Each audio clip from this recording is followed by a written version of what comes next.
All right, I had this female TikToker, which I didn't expect, and she had booked a session with me for my, personal branding services. Now the funny thing is, this girl, this TikTok, I have taken her permission, by the way, taken her permission to share the story. Only thing is, she has asked me not to reveal her identity. Okay, this TikToker has actually a million followers. Okay, million. For me, that was like, what the fuck? I guess the fascination to approach me is because even she has tattoos. She's a young girl. She has tattoos and she's a young girl. So when she saw me, she was like, kind of smitten maybe. Wow, he has. She was, initially when talking to me, she was awestruck. Oh my God, you're so we. She had a Western accent, not my Indian accent. Okay, wow, this is amazing. And she obviously asked me about my tattoos. Huh? But I entertained her only after she paid me money. Initially, I thought it was a fake account because you get someone who says, I'm a TikToker with million followers, and you're gonna be like, yeah, right. And I'm Obama's right hand. And she said, no, I understand that it's hard to believe, but I would like to book your session. And I gave her my rates. She paid, and lo and behold, when the camera came on, I was like, oh, you're the same girl. Saying, yeah. Okay. I was like, okay, fine, whatever. So in a way, I was like zapped. But I think the conversation went rather shocking, and I'll explain to you why. When someone has a million followers on TikTok and gets like hundreds of thousands of views, like 500,000 and 800,000, 100,000, up and down, whatever views, you begin to think that they are minting money. Like obviously, at least in my head, you're getting a million views. Shouldn't you be earning at least $10,000, 20,000, or 100,000? Forget that. At least $10,000. And then to my surprise, she said, no, we don't make that kind of money on TikTok. We make money when we get, like sponsorship deals or brand deals or, to promote something. Okay. So then I asked her, like, okay, what about those videos? She said, no, we hardly got paid anything. We take these numbers and we show it to agencies and people and all. Fine. Okay. Kind of made sense. But the part that was absolutely, I think, came to me as a shock, where they're following, I'll give you them in no particular order. Number one is, these TikTokers, like I asked her questions because obviously I didn't know much about a TikTok life. Okay. Asked her, like, how much time does it take to make a 30-second or 1-minute video? I assumed it would take an hour. She told me it takes almost a whole day. I said, how does it take a whole day? She said, planning, sitting down with the script writers and brainstorming with other content creators, and then reading scripts. In fact, the take that you get, you have to be so good in those 30 seconds. You might have a 1-hour video and just take a snippet of it. So I was like, okay, that is one. Then the other thing is you have to constantly think of new ideas. She said because the entry level is so easy that anyone can be a TikToker, they run out of, there are so many competitors. Like today you might have, let's say, okay, fine, million people have subscribed. But then if you get someone who does the same thing you do, even though you have the subscribers, they're not going to watch your video, they're going to watch the other person's video. And then on top of that, there's no way to actually engage with your community. Like for example, you might have a million subscribers or followers. That doesn't mean million people are actually, they know you or you know the million people. She said, when I organized a fundraiser or,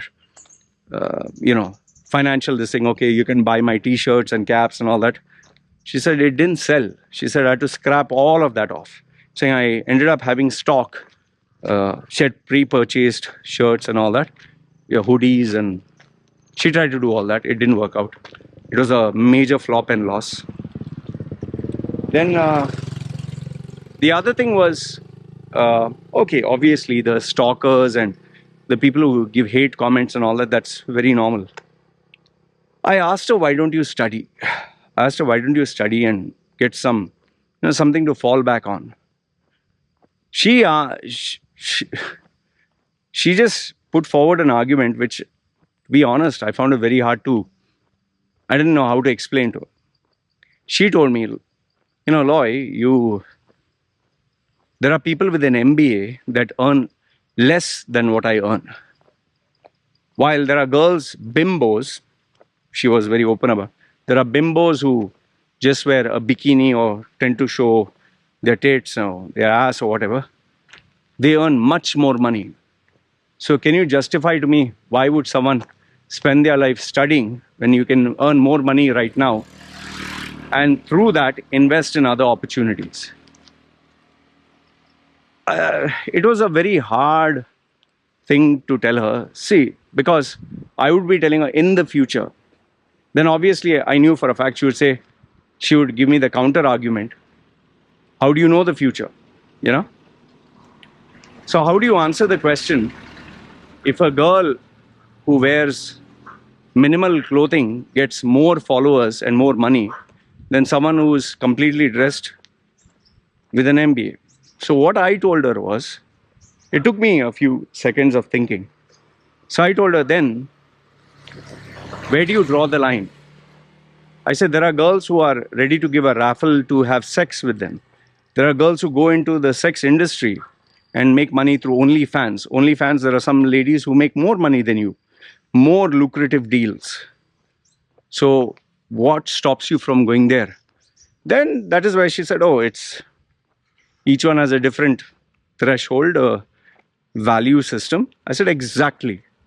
So everyone has a different value system. Everyone has a different bias, what they feel is right or wrong. You have drawn the line to only showing maybe a bikini and sexy this thing. Some other girls don't mind doing OnlyFans. And then there are other girls who don't mind having sex and offering services for sex. So each one has a different level. But I told her one thing for a fact. This TikTok thing that you're doing is not, 100% is not going to last forever. Forget last forever. It's going to be cute as long as it is a fad and trend. Today you're in your, early pre-20s or 20s or whatever. 30s don't expect. 40s though, forget it. 30s is, before 30s, it's going to lose its charm. And given the fact that there are new content creators, there are new girls who are coming, there are younger boys and girls who are coming, there are people who are ready to push the envelope, they are ready to go more edgy. You have drawn the line to here. Maybe there will be a competitor who will do everything you're doing, but cross the line on every front. Then what will you do? Then obviously she asked me, what about you? I said, I'm very aware of the fact that there are competitors to personal branding. But my business strategy does not work on being viral. My business strategy or views and subscribers, though it is good, but that doesn't determine how I make money. YouTube is a tiny portion. I make money through selling my services. That is personal branding, resume rebranding, about Dubai. None of these topics are popular or, like, oh, wow, amazing. And it doesn't involve me showing my body parts and jumping. And I'm not saying this out of disrespect. It's nothing got to do with showing your physique or dancing. That is what you do. In my case, it is strictly content, talking. That is why I told her, all my content, you'll see I'm walking. I'm walking up and down and I'm talking. And I said my content stems from experiences and research. So that is why if you see, there is one YouTuber whom I lately have been watching a lot. He's a Indian YouTuber, Amit Sengupta, I think his name is Amit Sen. He doesn't even show his face, nothing. He just has simple graphics, but he explains so brilliantly. I love his content. I'm pretty sure he's younger than me. And there is one another YouTuber, Durv or something his name is. And there is Deshbhakt.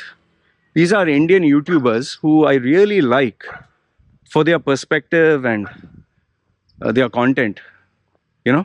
So I told her, see, listen, what I would suggest to you is, since you want to be relevant and famous and all that, I slowly start branching out into YouTube, since that is your line of work, and offer worthwhile content.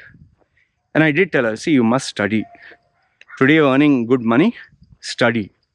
Study and get another job where you get some real life experiences. I told her about business.